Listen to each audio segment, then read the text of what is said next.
يغفر ويرحم. يقول حماد بن سلمة: والله لو خيرت أن يحاسبني أبواي أو الله لاخترت أن يحاسبني الله، فالله أرحم بي من أبوي. هذا عرف حقا معنى قول الله جل وعلا: فما ظنكم برب العالمين. والله يقول في آية يعني قريبة منها: يظنون بالله غير الحق ظن الجاهلية. يظنون بالله غير الحق ظن الجاهلية. أنا أقول لكل من فقد قريبا وصبر: ظن بالله ظن الحق، والله ليعوضنك الله. كل من فقد مالا وصبر: ظن بالله ظن الحق، والله ليعوضنك الله.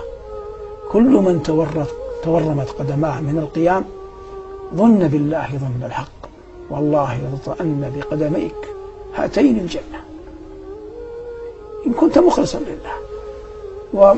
وأقول لكل من فقد ابنا أو أخا شهيدا في سبيل الله في ثرى الأرض أيا كان، في شرقها أو في غربها، في شمالها أو في جنوبها، ومات له أقرباء شهداء: ظن بالله ظن الحق، والله لا يدخلن الجنة ولا يشفعن فيك وفي أهل بيتك. هذا وعد من الله، والله يقول: ومن أوفى بعهده من الله. وكل من أنفق مالا أو دينارا، الله يقول: ما يفعل من خير فلن يكفره، والله لترينها أمامك كالجبال ضاعفها الله جل وعلا لك، ومن أصدق من الله قيلا. يظن الإنسان بالله ظن الحق. إن قام الإنسان في صلاة الفجر وهو يرى غيره نائم، ثم يذهب إلى المسجد ويعود شاكرا ذاكرا راجيا ما عند الله، والله لن يضيع أجرك عند الله. ظن بالله ظنا حسنا. لو صنعت هذا إلى أحد من ملوك الدنيا علم أنك خرجت من بيتك فجرا وأنت أحوج ما تكون للراحة والمنام، لاستحيا أن يردك إن كان ذا مروءة. لا إله إلا الله. فكيف بالله الذي لا إله إلا هو؟ كيف بمن لا تنفد خزائنه؟